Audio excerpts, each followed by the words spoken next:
President Aquino has a very important mission for soldiers and policemen. He wants them to ensure a peaceful, orderly, and credible political exercise in the country this coming May. The President spoke during the change of command ceremony for the AFP leadership held at Camp Aguinaldo in Quezon City. Elena Luna was there and she filed this report. President Aquino challenged the armed forces of the Philippines to ensure peaceful and credible elections on May. Ang hamon ko po sa inyo, ang AFP kasama ng ating kapulisan ang may obligasyon na siguraduhin may daraos ng mapayapa at may integridad ang darating na halalan.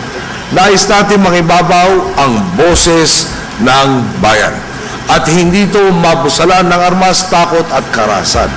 Saligang batas ang dapat ninyong kilingan, taong bayan ang dapat ninyong panigan. Pangalagaan ninyo ang karapatan ng mamamayan na malayang makapili ng kanilang mga pinuno. Ang gusto natin, tapat, patas at naaayon sa batas ang darating na eleksyon mula sa kampanya hanggang sa proklamasyon ng mga bagong pinuno. The President addressed the military while attending the change of command ceremony at Camp Aguinaldo. He conferred on retiring AFP Chief of Staff General Jesse De Leosa the Philippine Legion of Honor in the degree of Chief Commander.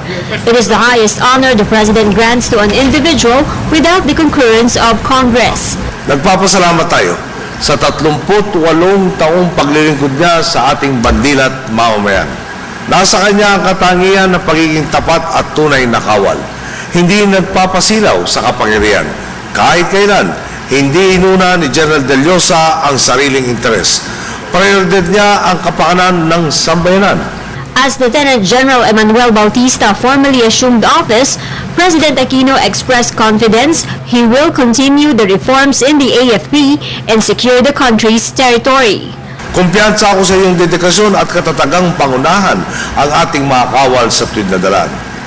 Ang atas ng ating mga boss, tuldukan ang kaisipang wangwang, talikuran ng tukso ng yaman at kapangyarihan, at tugunan ang mga ng buong husay sa halip na palusot, papogi at mayat-mayang pagrereklamo ang inuuna. The Chief Executive stressed with the new AFP Modernization Act, there will be new equipment and training. For the People's Television, Elena Luna.